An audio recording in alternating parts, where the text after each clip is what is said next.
பிரியமானவர்களே, இயேசு கிறிஸ்துவின் நாமத்தில் உங்கள் யாவரையும் அன்போடு கூட நான் வாழ்த்துகிறேன். இந்த நாளிலும் தேவன் நம்மோடு கூட இடைப்படுகின்ற ஒரு வார்த்தை 1 ராஜாக்கள் 19ஆம் அதிகாரம் 7ஆம் வசனம். கர்த்தருடைய தூதன் திரும்ப 2ஆம் தரம் அவனை தட்டி எழுப்பி, எழுந்திருந்து போஜனம் பண்ணு, நீ பண்ண வேண்டிய பிரயாணம் வெகு தூரம் என்றான்.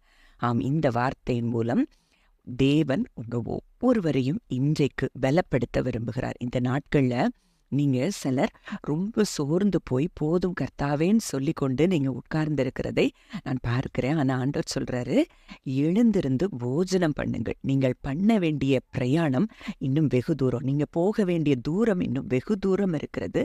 பெரிய காரியங்களை தேவன் உங்களை கொண்டு தான் உங்கள் குடும்பங்களில் செய்ய போகிறார், உங்கள் தேசத்தில் செய்ய போகிறார் என்பதை தேவன் இன்றைக்கு இந்த வார்த்தையின் மூலம் உங்களோடு கூட இடைப்படுகிறார். அப்போ எவ்வளோ தூரம், எவ்வளோ பெரிய மகிமையான வல்லமையான காரியங்களை செய்த எலியாதான் இன்றைக்கு சூறை செடியின் கீழே படுத்துக்கொண்டு இப்படியாய் அவன் யோசிக்கிறத நம்ம பார்க்கிறோம். அப்போ அங்க என்ன நடந்தது, ஏன் எலியா இப்படி ஒரு பயத்துக்குள்ள அவர் வந்தார் நம்ம பார்க்கும்போது, அங்க எலியா அதற்கு முந்தின அதிகாரத்துல அக்கினியினால அவர் என்ன செய்தார், கர்த்தரே தேவன் வானத்திலிருந்து கர்த்தர் அக்கினியை அனுப்பி, அங்க எலியாவின் ஜெபத்தின் மூலம் கர்த்தரின் அக்கினி அனுப்பப்படுது. அங்க இஸ்ரவேல் மக்கள் எல்லாரும் அவங்க இருமனமாய் இருந்தவங்க கர்த்தரே தேவன் என்று சொல்லி அவங்க அறிந்து கொண்டாங்க. அப்பொழுது அவர் பாகாலின் தீர்க்கதரிசிகளை அவர் வெட்டி போட்டதை அந்த யேசபேல் கேட்ட பொழுது அவ சொல்றா, எலியாவை பயமுறுத்துகிற ஒரு வார்த்தையை அவள் பேசுகிறத நம்ம பார்க்கிறோம். 1 ராஜாக்கள் 19ஆம் அதிகாரம் 2ஆம் வசனத்துல, அப்பொழுது யேசபேல் எலியாவின் இடத்தில் ஆள் அனுப்பி, அவர்களின் ஒவ்வொருவருடைய பிராணனுக்கு செய்யப்பட்டது போல நான் நாளை இந்நேரத்தில் உன் பிராணனுக்கு செய்யாதே போனால் தேவர்கள் அதற்கு சரியாகவும் அதற்கு அதிகமாகவும் எனக்கு செய்ய கடவர்கள் என்று சொல்லச் சொன்னாள். அப்போ இதுல நம்ம நல்லா கவனிக்க வேண்டியது ஒரு விஷயம் என்னன்னா, அதுக்கு முந்தின அதிகாரத்துலதான் பாகாலின் தீர்க்கதரிசிகள் அத்தனை பேரும் பாகால கூப்பிட்டுருக்காங்க. அங்க பாகால் கிட்ட இருந்து பதிலும் வரல, ஒன்னும் வரல. ஒரு ஊமையான, ஒரு பேசுவதற்கு அற்ற ஒரு தெய்வத்தை அவங்க வணங்கி கொண்டிருக்கிறாங்க. அந்த தெய்வத்தை வணங்கி கொண்டிருந்தவள் தான் யேசபேலும்.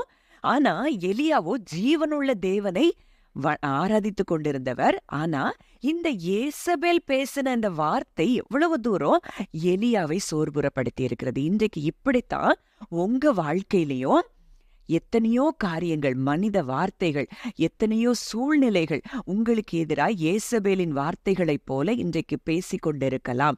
ஆனா இன்றைக்கு தேவன் உங்களுக்கு சொல்லுகிறது என்னன்னா, நீங்க ஜீவனுள்ள தேவனுடைய பிள்ளைகள், உங்களுக்கு ஒரு நாளும் ஒரு சேதமும் வராது, ஒரு குறைவும் வராது. இந்த சூழ்நிலை நிச்சயமாய் உங்களுக்கு மாறும். இதற்கு பிறகுதான் தேவன் உங்க வாழ்க்கையில மகிமையான காரியங்களை செய்ய போகிறேன் என்று சொல்லி இன்றைக்கு உங்களுக்கு வாக்கு கொடுக்கிறார். இப்போ இது தெரிஞ்ச பிறகுதான் அவர் பெயர்சபாக்கு புறப்பட்டு போய் தன் வேலைக்காரனை அங்க நிறுத்திட்டாரு. அங்க வனாந்திரத்துல ஒரு நாள் பிரயாணம் போய் ஒரு சூறை செடியின் கீழே உட்கார்ந்து தான் சாக வேண்டும் என்று கோரி, போதும் கர்த்தாவே, என் ஆத்துமாவை எடுத்துக்கொள்ளும், நான் என் பிதாக்களை பார்க்கிலும் நல்லவன் அல்ல என்று சொல்லி அப்படின்னு சொல்றார். அப்போ இந்த இடத்துல நம்ம என்ன பார்க்கிறோம் அப்படின்னா, அங்க ஒரு மனுஷியனுடைய வார்த்தையை கேட்டு, பாகாலை வணங்கின ஒரு மனுஷனுடைய வார்த்தையை கேட்டு அன்றைக்கு எலியா சோர்ந்து போயிருந்தது போல, இன்றைக்கும் அப்படிப்பட்ட ஒரு மனிதர்களுடைய வார்த்தைகளோ, இல்லை என்ன கஷ்டங்களோ, கடன்களோ, எந்த வியாதியோ, இது எல்லாமே யேசபேலின் வார்த்தைகள். இந்த வார்த்தைகளுக்கு நீங்க ஒரு நாளும் செவி கொடுக்க கூடாது. அப்போ அடுத்து ஆண்டவர் அப்படியே அங்க எலியாவை விடல. அவர் சோர்ந்து போயிருந்தாலும் அங்க ஒரு தூதனை அனுப்பி அங்க என்ன செய்யறாரு, எழும்பு போஜனம் பண்ணுன்னு அந்த தூதன் அங்க சொல்றாரு. சொன்னது மாத்திரம் இல்ல, ஒரு தழல்ல சுடப்பட்ட ஒரு அடை, பாத்திரத்துல தண்ணீர், ஒரு வனாந்தரத்துல அங்க எலியாவை போஷிக்கிறதற்கும் அங்க கர்த்தர் எலியாவின் மேல கண்ணோக்கமாயிருக்கிறார். அப்படி பரலோகமே எலியாவை வாட்ச் பண்ணிட்டு இருக்குது. தேவன் அந்த இடத்துல ஒவ்வொரு இடத்துல எலியா மேல கண்ணோக்கமாய் இருந்தா அந்த யேசபேலின் கைகள்ல எலியாவை தேவன் விட்டு விடுவாரா? அப்போ இதே போலதான் இன்றைக்கு நாமும் பல நேரங்கள்ல இது எப்படி நடக்கும்? இது எப்படி இந்த இந்த காரியம் இப்படி முடிஞ்சிருமோ? நான் அவ்வளோதானா? நான் முடிஞ்சு போயிருவேனா? என் குடும்பம் அவ்வளோதானா? அப்படின்னு சொல்லி இப்படிப்பட்ட பயமுறுத்துகிற வார்த்தைகள், சூழ்நிலைகளை பார்த்து நீங்கள் சோர்ந்து போயிருந்தால், இன்றைக்கு தேவன் உங்களோடு கூட பிரத்யட்சமாக இடைப்படுகிறார். நீங்கள் போக வேண்டிய தூரம் வெகு தூரம். ஜெபிக்கலாம். அன்பின் பரலோக தகப்பனே, நன்றியோடு துதிக்கிறோம், ஸ்தோத்தரிக்கிறோம் அப்பா.